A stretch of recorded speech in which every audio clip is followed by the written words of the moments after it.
Многие предприниматели до сих пор не могут понять, почему в данный момент сейчас очень упали продажи, да. TikTok захватил очень большой рынок, большую аудиторию. Все продажи сейчас идут в ТикТоке.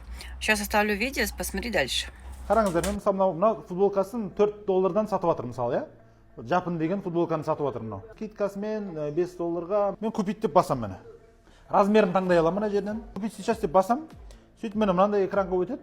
Сөйтесің мына жерге адрес доставки қоса саламын мен. Егер менің адресім Сингапурда болса, мынаны сразу соған жібере беретін еді. Көрдіңіздер ме? Оформить заказ деп баса салам. Болды, міне менің карточкамнан ұстап қала беретін мына жерден. 1,6-дан 6%-ға дейін өз әр елге байланысты комиссиясы бар. TikToктың өзінің комиссиясы бар.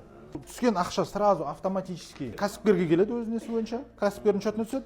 Бұл тауар өзінікі емес мынау. Мынау иә тікелей эфирде отырда бұған жазып қоясың мысалы. Мен тауарымды алып сататындарға 15% беремін дейсіз.